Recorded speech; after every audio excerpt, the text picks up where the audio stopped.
Man, I don't know. I'm burnt right now. I'm not thinking about Toronto right now until tomorrow. I'm ready to go home. Can we? I'm tired. I want to go home.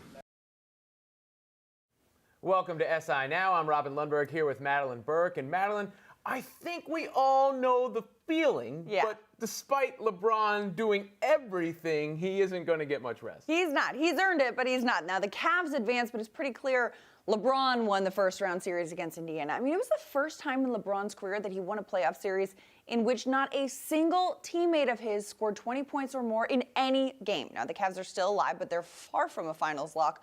What needs to happen for this season to be considered a success for LeBron? I think for any reasonable person, it's already a success for LeBron. Unless you're setting these imaginary standards he has to meet, if you're actually watching and digesting this season, this series, you just mentioned it, nobody on his team scored 20 points. He had 3 games with 44 or more. He is carrying them on his back. He's been marvelous. You can continue to expect him to do so. And it really, to me, illuminates the flaws in the logic of holding his finals record against him, because by that logic, it would have been better for him to lose in the first round against the Pacers yesterday than to carry them on to face Toronto. I don't know. In a season where at the beginning of the season we were talking about Cavs Warriors for fourth Pete, whatever we're calling that, and now that that's not really an inevitability, and you see that, you know, LeBron is statistically having an epic season for himself, but his team's not elevating. I think if you're asking LeBron what's a success, it's going to be a championship. I think,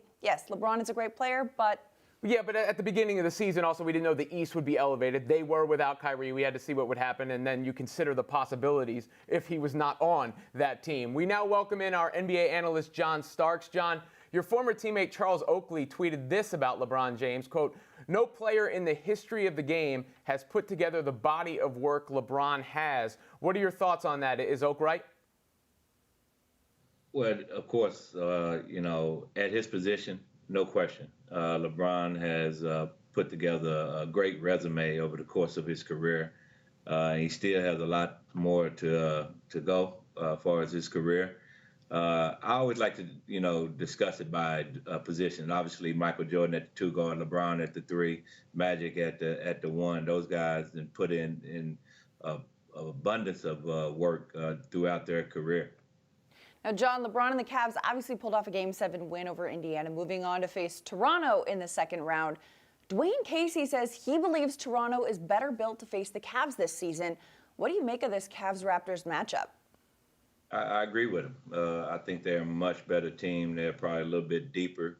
They don't have to rely on Kyle Lowry as well as DeRozan as much. You know, they have a deep bench. I can't see LeBron playing those many minutes against the Cavs and have to against Toronto and have to carry the team as he did against the Pacers.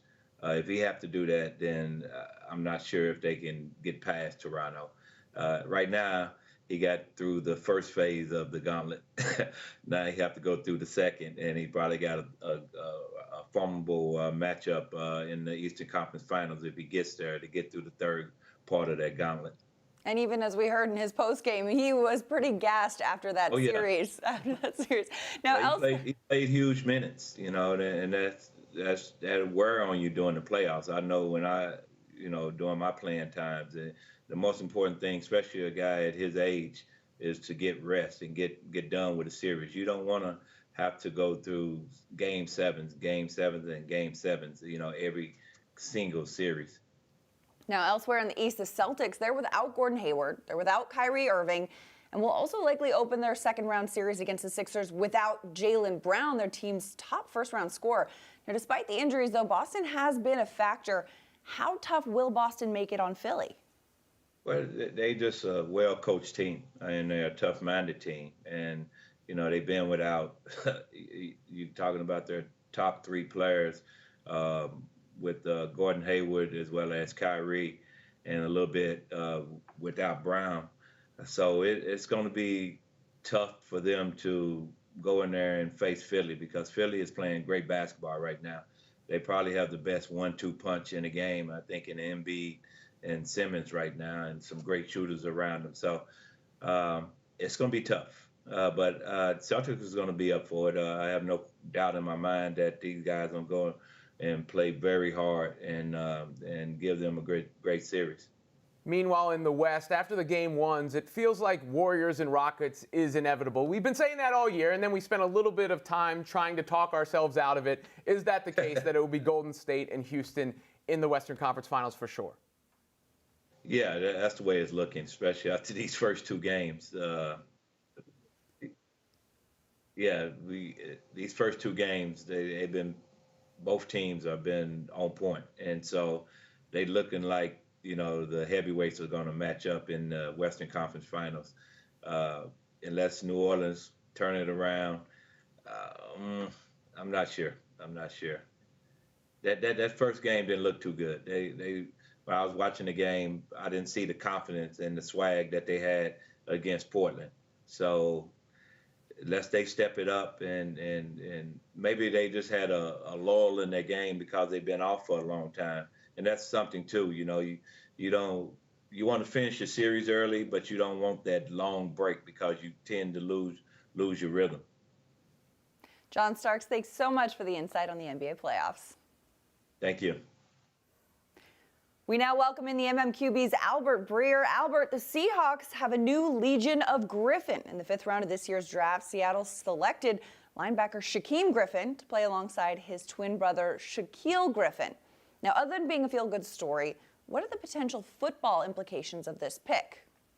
Well, Madeline, it's a 5th-round pick. I mean, I think once you get to that stage of the draft, really anything you get beyond special teams value is a bonus, but he's got a real good shot to make the team based on where he was drafted and based on what he can do from a special teams perspective. And then, you know, that buys him time as long as he's as good as a lot of teams thought he would be as a special teamer to grow and learn the linebacker position and then try and find a role on defense. So, you know, look, it's a great story. There's no question about that. I mean, I went down and I spent time with the kid.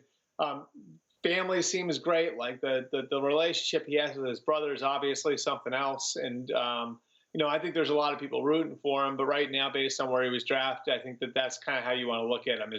He's a special teamer for right now.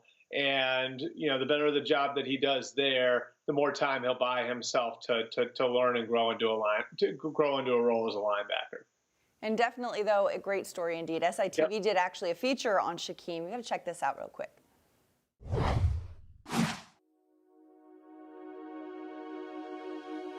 You know, someone said I can't do something, you only saying it for one reason. You're not saying I'm not mentally capable. You're not saying that I'm not fast enough. You're not saying I'm not strong enough. Only reason you say I can't do something because I have one hand. I always a way to do something. And that's my whole thing is, if you tell me I can't do something, I'm going to figure it out.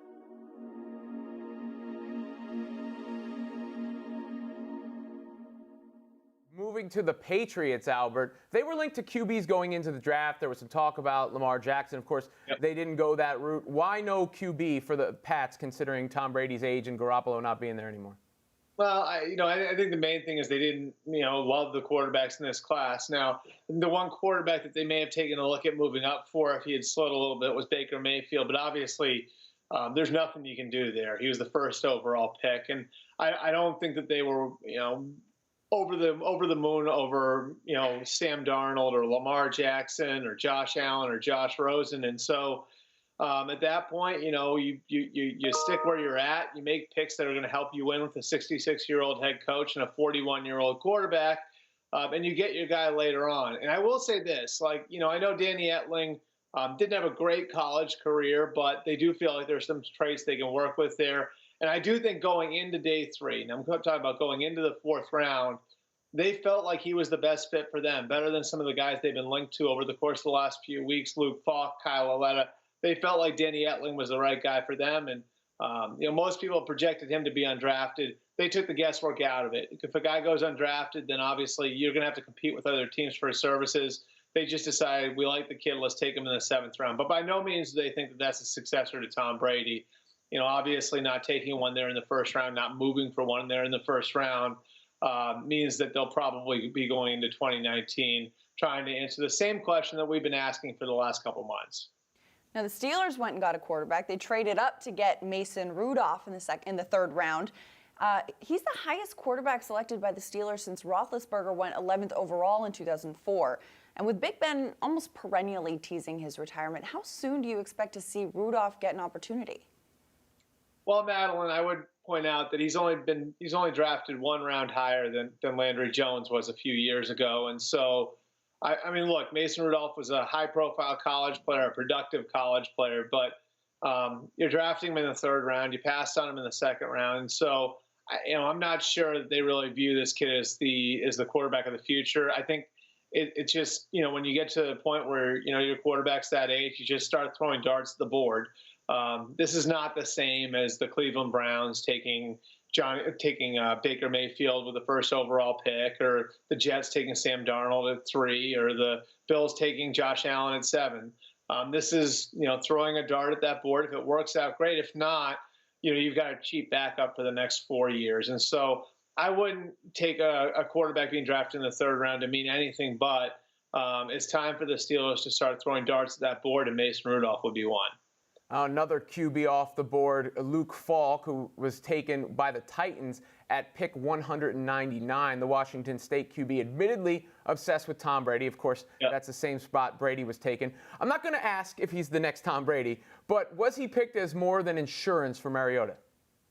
Well, and he gets to go play for Mike Vrabel, too, right? Like, so one of Tom Brady's ex-teammates, if you want to take the connection to another level there. I mean, he's not, like, I don't think that this is someone they view as someone who's going to be a starting quarterback in 3 or 4 years.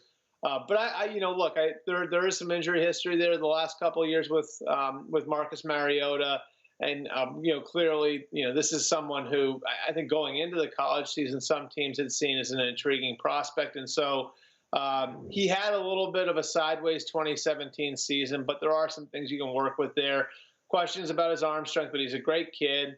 Got questions about concussions, but he's very accurate, a good leader. And so, you take a flyer on a kid in the 6th round, and he may get an opportunity a little sooner than people think, just because Mariota does have that injury history.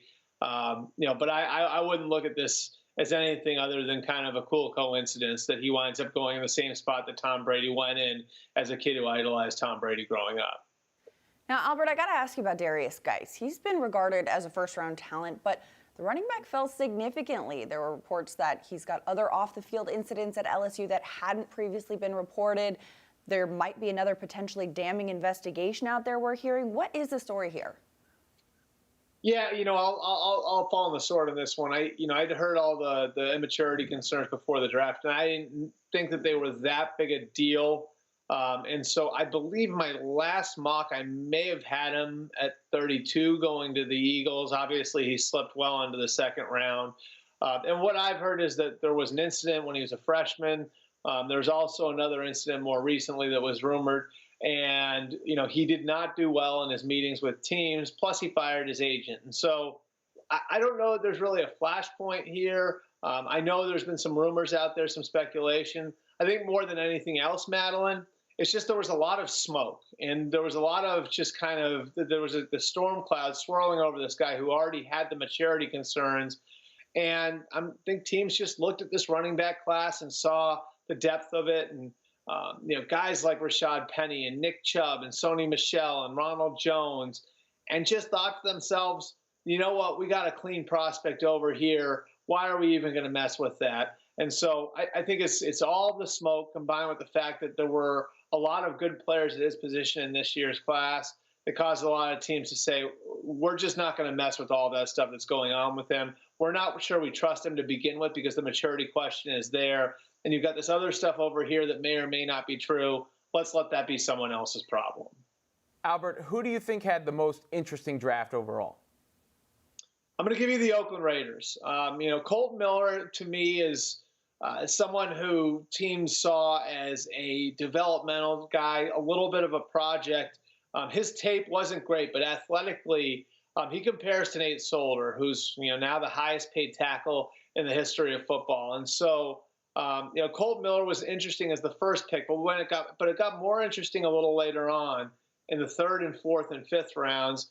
In the 3rd round, they take Arden Key, who had all kinds of issues coming out of LSU. Could have been a top 10 type of pick if he were clean off the field, but he's not clean off the field. And so there are some issues there that they're going to have to work through. There was the comparison to Randy Gregory, of course, in the past. And so he's interesting because he's got a lot of ability, but there's that issue there, or those issues there. With their 4th-round pick, they take Nick Nelson, the corner from Wisconsin, who tore his meniscus in the lead up to the draft.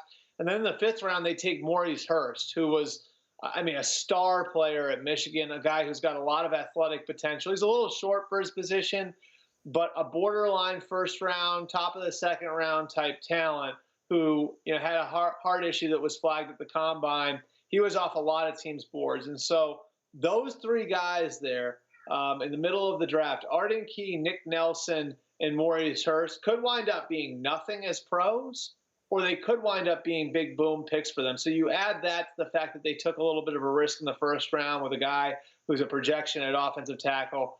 I think that gives them the most interesting draft class because it could go any number of different ways. Albert, thanks for all your help sorting through the NFL draft. You got it, guys. Yeah, I'm not sacrificing no bench role, so that's out the question. I don't think I can be effective as that type of player. I think I was and willing to accept that challenge in that role. But I think I bring a little bit more to the game as far as being more knowledgeable in what I still can do as a basketball player. I've always said Melo's best trait is how grounded and self-aware he is.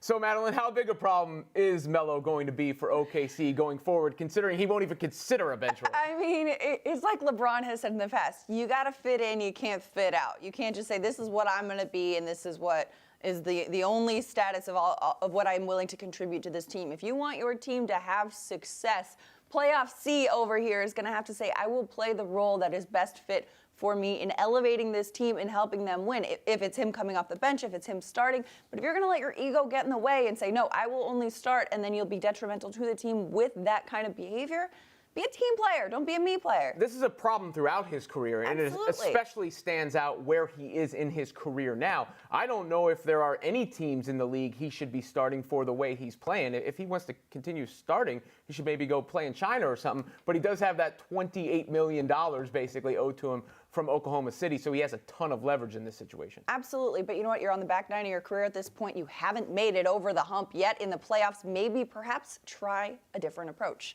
All right, well, hindsight is 2020. Looking back at the Indiana-OKC trade, perhaps now we can make a little clearer of a picture. Paul George leaving was supposed to leave the Pacers in the midst of a rebuild, but Victor Oladipo and Indiana pushed the Cavs to 7 games in round 1. Looking back now, who won that trade? I think you have to say the Pacers at this point, don't you? I mean, Victor Oladipo has elevated himself to star status, the same level as Paul George, right? Right. So he's on the same level. You throw in Sabonis, and all of a sudden the Pacers are cooking when it comes to that team. And watching these series, I'd take playoff V over playoff P. I mean, Victor Oladipo in the playoffs has been ridiculous. Paul George has been a little bit up and down, and a lot of it has been chemistry and finding that groove, but Pacers are really looking good. You can't call yourself playoff P and then score 5 points in a decisive playoff game, which leads to some questions about his future, of course, right? Where is playoff P headed? Is he going to be in the playoffs next season with his new team? You know, I could see him staying in Oklahoma City. They do have to figure out that Carmelo situation. The Lakers have always been mentioned, but I don't know if I want to bring him in as the guy. The team that sticks out for him is Philadelphia. You know, we've heard LeBron mention to Philadelphia, but LeBron doesn't fit there necessarily because they have Ben Simmons and Embiid as their building blocks, and they're building from the ground up in that way. You don't have to build around Paul George. He could fit in with the Philadelphia 76ers. I don't know. I really do still think Paul George is going to have that nostalgia of going back to LA. I think that, you know what, there was that little moment where he thought, you know what, this could work. This could be good, staying in Oklahoma City, playing alongside Russell Westbrook. But if they're going to fall flat in the playoffs like he has in the past, he's going to say, you know what, that dream that I had, that dream that I've been chasing of playing for my hometown team, I'm going to go do that. Lakers have the cap space not to just get one, but maybe two, maybe three stars this offseason. Can build around that. I think Paul George goes to the Lakers. They're definitely in the running, and at this point in his career, that might be what he's chasing more so than a ring if he doesn't think he can get that perfect situation. And another decision might be imminent with LeBron James perhaps choosing where he's going to go next season, if he's going to go. What do you think? Is he staying? Is he going? Well, one thing's clear, by the way. Can we get this out of the way? His looming free agency has no effect on his play, right? Oh, yeah. It's not like he's not giving it all for the Cavs, who remain in play. But besides that, though, what's very difficult about it is there's not a natural fit. And we really could be seeing the end of the LeBron James reign. He's still the best player in the league, but he's going to fall off at some point. It will happen. And it doesn't seem like there's that perfect situation. You hear LA, but are they too far away? I would recommend San Antonio in the past, but they can't really facilitate it. And Kawhi Leonard, we don't know his situation. It's probably Houston in my mind now, because if they lose to Golden State, let's say, it looks like, all right, they still need more help, and he could go play with Chris Paul. I mean, Houston and Cleveland are the top two odds-on favorites in Vegas for where he's going to go next season. I mean, LeBron has been a free agent twice in his career, and both times he has left the team he was with to go to another spot. I think this time he changes it up, though. I think this time he stays because he has seen, okay, if you're the best player in the game, it's kind of hard to find other players who are playing at your level, so you have to find people who play well around you. This season, he went out there and he said, all right, I'm going to trade my entire team halfway through the season, try to reconstruct this, make it to the playoffs, make this work. You're not going to find a perfect situation if you're LeBron James. You're not going to find somewhere that you fit in as a puzzle piece because you're always going to be the best player. You're always going to be head and shoulders above, talent-wise, above the rest of your team. And if you go to Houston, cap space-wise, they're not going to be able to afford to have a solid bench, a deep enough bench to kind of elevate that team. If you stay in Cleveland and you continue kind of working on what you've got there and give that some continuity and some legs, I think there's a chance. But who's growing around him at that point? That's the other problem. There isn't a win situation anywhere, whether it's staying in Cleveland or leaving. If he is to leave, I'll put it this way. If he is to leave, I think Vegas has it right. My bet would be on him going to Houston in that Chris Paul, scenario. banana boat reunion a little bit. Before we leave and let you go today, the Titans offensive line gave new meaning to the phrase getting catfished, as they used one as a beer luge, appearing to go pretty hard at the Predators game in Nashville. Have you ever done this yourself, Madeline? No, I have not, and I have no desire to. I also appreciate that while the O-line is out there just like chugging beers, smashing beers, like dousing this giant fish in beers, Marcus Mariota is off the side like saying like, all right, like, yeah, you guys do that, and I'm going to just support you, but I do not want to drink catfish beer. I feel like a dead catfish carcass probably does not enhance the flavor of the natty light that's rolling off of it. It's not as good a look for the quarterback. Yeah, I mean, linemen, you expect this off the O-line. You're like, yes, that is what I want to see off an offensive line. The quarterback, Marcus Mariota, is too pretty for that. Yeah, and you can't be caught up. You don't want any embarrassing pictures being used against you later when you're with the QB. You have a bad playoff game. You don't want to get catfished out there as a quarterback. And we saw what happened to Odell Beckham just being on a boat, right? It's even worse for the quarterback. Yeah. I mean, it's in the offseason, so maybe people would let it slide in that case. And Dak Prescott's been having some fun on boats. I don't know. I don't even think it's an image thing. I just think it's like, really, I don't want to put beer in my mouth that is rolling off a dead fish. It seems really disgusting. I mean, let me think about that. I'm not even worried about the photo. I'm just worried about the taste. I'm worried about that too. If I would we'll be back tomorrow. Thanks same for time, joining same us. place.